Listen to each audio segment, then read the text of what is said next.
से अयोध्या और अयोध्या से कुंभ जाने वाले श्रद्धालुओं के लिए सुल्तानपुर जिला प्रशासन ने रूट डाइवर्जन के साथ बेहतर व्यवस्था किए जाने के लाख दावे किए। लेकिन आज असल में प्रशासन के दावों की पोल खुल गई है। शहर के बॉर्डर पर स्थित गोमती नदी के पुल से टाटिया नगर चौराहा और द्वारकागंज तक भीषण लंबा जाम लगने से अलग अलग जगहों से आने जाने वाले श्रद्धालुओं के साथ स्थानीय नागरिक भी जूझ रहे हैं। दरअसल बीते बुधवार को प्रयागराज में मौनी अमावस्या के दिन होने वाले अमृत स्नान में भगदड़ होने के बाद पूरे प्रदेश के कई जिलों से आने जाने वाले श्रद्धालुओं और उनके जत्थों को रोक दिया गया था। लगभग 48 घंटे बाद धीरे धीरे लोगों को जाने की छूट दी गई तो अचानक भीषण जाम की समस्या बन गई। जगह जगह श्रद्धालुओं को रोके जाने से भीषण जाम लगने की समस्या से लोग परेशान हैं। इसी कड़ी में प्रयागराज और अयोध्या के बीच स्थित सुल्तानपुर जिले में भी जाम की समस्या आम हो गई है। आलम यह है कि बीते देर शाम से काफी भीषण और लंबा जाम लगने से श्रद्धालुओं के साथ साथ आम लोग भी काफी परेशान हैं। ऐसे में प्रशासन द्वारा श्रद्धालुओं के लिए बेहतर सुविधा किए जाने की दावों की पोल भी खुल गई है। प्रशासन ने दावा किया था कि मौनी अमावस्या और कुंभ को लेकर रूट डाइवर्जन के साथ कई अन्य व्यवस्थाएं की गई हैं, जिससे अयोध्या से प्रयागराज और प्रयागराज से अयोध्या जाने वाले श्रद्धालुओं को कोई समस्या ना हो। लेकिन जनपद में लगे भीषण जाम ने प्रशासन के लाख दावों और व्यवस्थाओं की पोल खोलकर रख दी है। जो जहां जैसे अपनी व्यवस्था बना पा रहे हैं वहीं रुक रहे हैं। न कहीं खाने और न पानी पीने की बेहतर व्यवस्था है। स्थानीय लोगों की माने तो ये भीषण जाम गुरुवार की रात से ही लगा हुआ है। वहीं प्रयागराज से अयोध्या जा रहे श्रद्धालुओं की माने तो वो पिछले 36 घंटों से प्रयागराज में फंसे थे और अब वो सुल्तानपुर में लगे इस भीषण जाम में फंसे हैं। स्ट्रीट बस के लिए सुल्तानपुर से लालजी की रिपोर्ट। महाकुंभ के बाद यहाँ सुल्तानपुर जनपद में लाखों की संख्या में श्रद्धालु यातायात व्यवस्था में फंसे हुए हैं। पिछले 3 दिन से यातायात पुलिस और यहाँ का प्रशासन जूझ रहा है। नागरिकों की क्या जिम्मेदारी समझते हैं और क्या व्यवस्था है? सबसे पहले मैं महाकुंभ में आए हुए सारे श्रद्धालुओं को बहुत बहुत धन्यवाद ज्ञापित करता हूं। मैं ये बताना चाहता हूं कि इस समय बहुत ज्यादा संख्या में लोग आ गए हैं। इसकी वजह से काफी असुविधा का सामना करना पड़ रहा है। अभी मैं कल क्षेत्र में जो है कार्यक्रम करवाया लोगों को खाना खिलाने का, उसमें मैंने ये देखा काफी ऐसे लोग, ऐसी महिलाएं मिली जो बेचारी 3 दिन से चाय और पानी पे सिर्फ रह रहे थे। उनको भोजन की व्यवस्था नहीं हो पाई क्योंकि ढाबे वाले अपने मनमानी रुपया वसूल रहे हैं और ढाबे पे वो व्यवस्थाएं भी उनको नहीं मिल पा रही है। खाने के लिए जाम की वजह से उनको रुकने की भी व्यवस्था नहीं हो पा रही है। कल हम लोगों ने मिलकर 3-4 हजार लोगों को प्रसाद वितरण भी करवाया है और हमने ये देखा कि पब्लिक पूरी तरह से परेशान है। मैं सुल्तानपुर जनता के समस्त जनप्रतिनिधियों और समाज सेवियों से यह निवेदन करना चाहता हूं कि सब लोग इस महाकुंभ में आए हुए दूर दराज से श्रद्धालुओं के लिए खान पान की व्यवस्था और रहने की व्यवस्था कराएं। और यही निवेदन मैं पूरे प्रशासन और जनता सबसे कहना चाहता हूं। किस प्रकार का यहाँ का यातायात और कानून व्यवस्था का व्यवस्था बन रही है?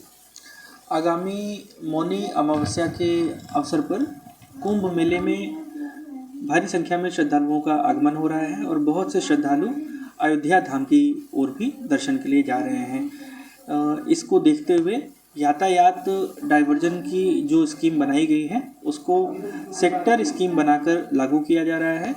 सेक्टर स्कीम में सभी पुलिस अधिकारी और उनके साथ में मजिस्ट्रेट्स डिप्यूट किए गए हैं। सेक्टर बांटकर विभिन्न महत्वपूर्ण चौराहों पर जो हमारी मुख्य सड़कें हैं, लखनऊ बनारस हाईवे और इसके अलावा जो अयोध्या की तरफ जाने वाली हमारे यहाँ से बाईपास है, वहाँ पे हम पयागीपुर, कटका, टाटिया नगर और पूरे भार के पास से ट्रैफिक को आवश्यकता अनुसार डाइवर्ट भी कर रहे हैं, श्रद्धालुओं को गाइड भी कर रहे हैं और यदि ट्रैफिक का दबाव और बढ़ता है तो पूर्वांचल एक्सप्रेसवे है, इस मार्ग का भी आवश्यकता अनुसार प्रयोग किया जाएगा। सर, देश दुनिया के लोग कुंभ में आ रहे हैं और अयोध्या में श्री राम लला के दर्शन करने जा रहे हैं। ऐसे में जिले वासियों को क्या संदेश होगा कि ट्रैफिक खाली रहे और सड़कें खाली रहे, इसको लेकर क्या संदेश देना चाहेंगे? जो सेक्टर स्कीम और यातायात व्यवस्था दी गई है उसमें अधिक से अधिक श्रद्धालु अयोध्या धाम की तरफ सुगमता पूर्वक जा सकें और अच्छे से भली भांति दर्शन कर सकें, उसमें हम लोग पूरी तरह से फैसिलिटेट कर रहे हैं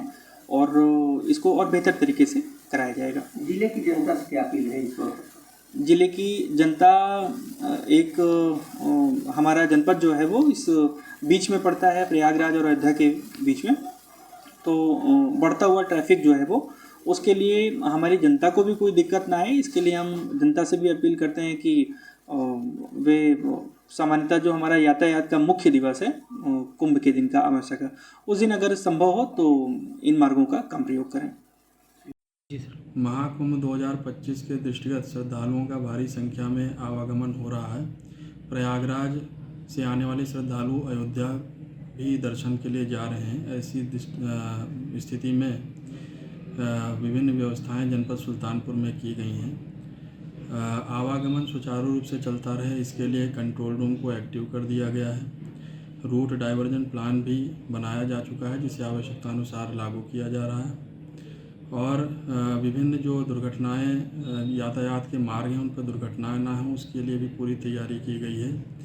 कोई भी दुर्घटना का कारक अब शेष नहीं रह गया है तथा यातायात सुचारू रूप से चले, इसके लिए क्रेन इत्यादि की व्यवस्था की गई है। हमारी एम्बुलेंसेस भी विभिन्न स्थलों पर तैनात कर दी गई हैं। फायर टेंडर्स तैनात कर दिए गए हैं। किसी भी परिस्थिति से निपटने की पूरी तैयारी है। श्रद्धालुओं को मार्गों में खाने पीने तथा प्रसाधन की कोई असुविधा ना हो, इसके लिए भी पूरी व्यवस्था की गई है। अगर ट्रेनें डाइवर्जन होती हैं उसकी भी जनपद सुल्तानपुर में पूरी व्यवस्था की गई है। यात्रियों को किस प्रकार सड़क मार्ग के माध्यम से सुविधाजनक रूप से उनको गंतव्य तक पहुंचाया जाए, इसकी भी व्यवस्था उस दृष्टिगत की गई है। कुंभ मेले में भारी संख्या में श्रद्धालुओं का आगमन हो रहा है और बहुत से श्रद्धालु अयोध्या धाम की ओर भी दर्शन के लिए जा रहे हैं। इसको देखते हुए यातायात डाइवर्जन की जो स्कीम बनाई गई है उसको सेक्टर स्कीम बनाकर लागू किया जा रहा है। सेक्टर स्कीम में सभी पुलिस अधिकारी और उनके साथ में मजिस्ट्रेट्स डिप्यूट किए गए हैं। सेक्टर बांटकर विभिन्न महत्वपूर्ण चौराहों पर जो हमारी मुख्य सड़कें हैं, लखनऊ बनारस हाईवे और इसके अलावा जो अयोध्या की तरफ जाने वाली हमारे यहाँ से बाईपास है, वहाँ पे हम पयागीपुर, कटका, टाटिया नगर और पूरे भार के पास से ट्रैफिक को आवश्यकता अनुसार डाइवर्ट भी कर रहे हैं, श्रद्धालुओं को गाइड भी कर रहे हैं। और यदि ट्रैफिक का दबाव और बढ़ता है तो पूर्वांचल एक्सप्रेसवे है, इस मार्ग का भी आवश्यकता अनुसार प्रयोग किया जाएगा।